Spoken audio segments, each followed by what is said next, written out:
Hey guys, what's going on? It's Eric here. This is gonna be another serious video and it's gonna be about Smash Bros. So, sorry.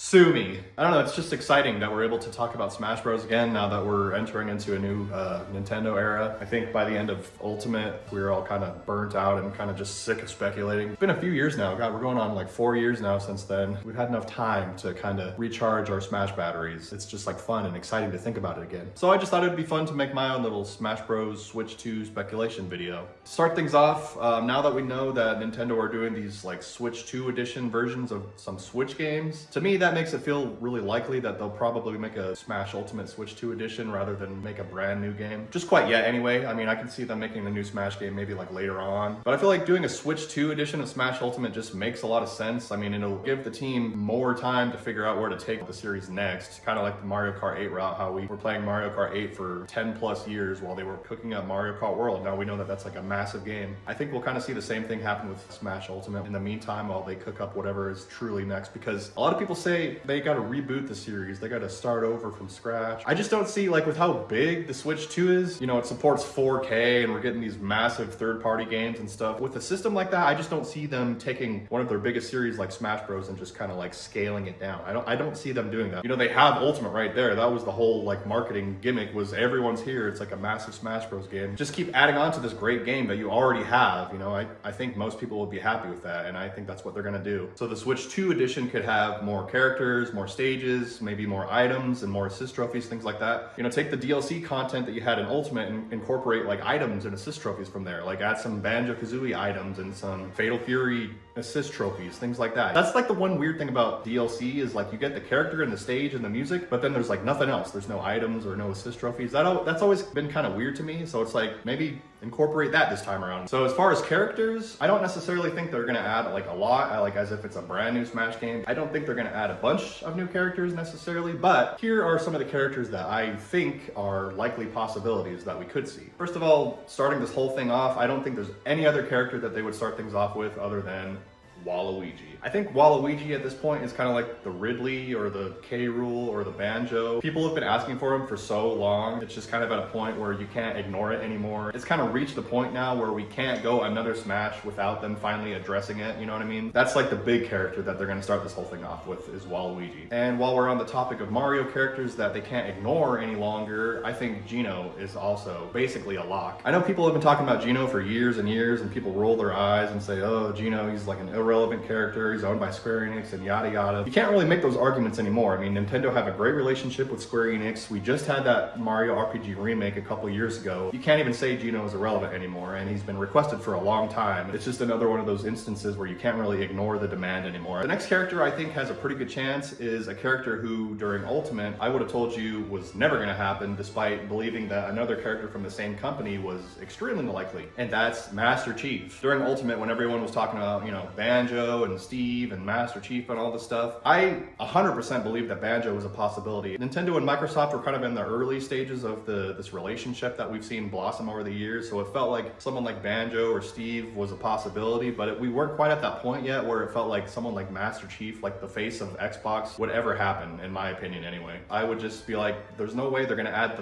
the mascot of Xbox. But in all the years since then, we've seen how much Microsoft and Nintendo have been buddy-buddy, and how many games that Microsoft has brought over to Nintendo platforms. And now there's multiple credible rumors that Master Chief Collection is going to be coming to Switch 2. So with all this stuff coming together, Master Chief to me seems more likely than ever. The next character I think has a pretty likely chance is Leon Kennedy. It's kind of a toss-up if we were to get another Capcom character between Resident Evil and Monster Hunter, but I kind of feel like Resident Evil just feels a little bit more like the likelier candidate between the two. And I can see it being a character where each of the costumes is a different character from the series, so you would have Leon as the default, but then another costume could be Jill, and then another costume could be Chris. I feel like a Resident Evil character could feel more of a niche in the roster. I feel like it would be cool to have more characters who are more akin to like Snake, maybe a little bit like Bayonetta, where they're more stealthy and just that type of thing. I think would be cool. The next character or set of characters that I think is really likely is Noah and Mia from Xenoblade Chronicles 3 and Elma from Xenoblade Chronicles X. I'm really getting the sense that Xenoblade is going to become the new Fire Emblem in Smash, where they're using Smash to really promote the series heavily. And people are probably going to groan every time they add a new character. I mean, out of any and all of the characters they could have added as DLC in Smash Ultimate, Pyra and Mithra were one of the ones that they chose. And yeah, Xenoblade 3 and Xenoblade X Definitive Edition had pretty heavy marketing pushes, so I can see them using Smash to give both of those games a new character. Okay, so another character that I think just about everybody expected to be a lock in Smash Ultimate was Shadow. It honestly is crazy that they made a big old deal about this Echo Fighter thing in Smash Ultimate, and Shadow was right there, and yet they just chose to make him an assist trophy again. Shadow just had a really big year in 2024. I would say he's probably more popular now than he's ever been. Yeah, I don't know, he just feels really likely to me. I think he could be kind of like to Sonic what Luigi is to Mario or what Wolf is to Fox. Not really a clone or an Echo Fighter, but he's got a lot of similarities. I can see Shadow being kind of one of those characters. And on that note of Echo Fighters and semi-Echo Fighters, I think Splatoon is another franchise that feels really likely to get another character, with the Octoling being the obvious choice. I feel like the Octolings would be that same kind of thing with the Inklings, where they share a lot of the similarities, but they're also different enough to set them apart. Like, I could see them having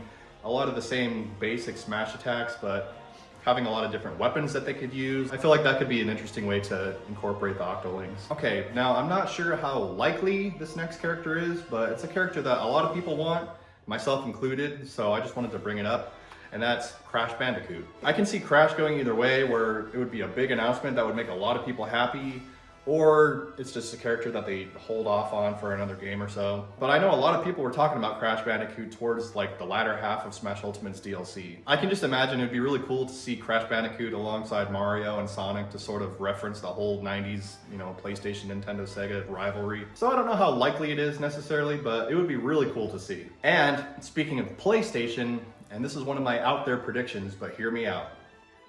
Astrobot. And I can just hear people now, oh, Nintendo and PlayStation, they would never have a PlayStation character. Why would Nintendo want to advertise for PlayStation? Why would PlayStation want to advertise for Nintendo? This all sounds very reminiscent of all the stuff people were saying about Banjo during the late Smash 4 and early Smash Ultimate days. Oh, Nintendo and Microsoft? Nintendo would never advertise Microsoft. Microsoft would never advertise Nintendo. They're owned by Microsoft. Why would that happen? All the while, we started slowly seeing Nintendo and Microsoft building a relationship. We had Minecraft come to Nintendo platforms, and then we had the whole crossplay thing happening, and then we saw Cuphead come to Switch, and then guess what? Banjo got into Smash, despite everything that everybody said. And now, flash forward to today, it seems to me like Nintendo and PlayStation are slowly starting to build a relationship. We've had several MLB The Game shows come to Switch. We had Lego Horizons come to Switch. There was no need for that to come to Switch, but yet it happened. And now, just recently, we had Patapon and a brand new Everybody's Golf announced for the Switch. Call me crazy, but it appears to me that Nintendo and PlayStation are not opposed to working together. Now, Astrobot doesn't have that Nintendo legacy like Banjo had, but he's a beloved modern-day character whose games are very clearly inspired by Nintendo platformers, and his game won Game of the Year last year. It's a really popular character that I think would make so many people happy, and it would break the internet. And with that, that's pretty much all the characters that I think have a pretty likely chance of getting into a Switch 2 edition of Smash Bros. Ultimate. Like I said, it's just fun to be able to speculate about Smash Bros. Again. I think Smash Bros. Speculation, even though it can be toxic and exhausting, I think it's just some of the most fun video game conversation that you can have. What are some additional characters that I might have missed that you think have a really likely chance of getting into a Switch 2 edition? Let me know what you guys think in the comments. Until next time, bye.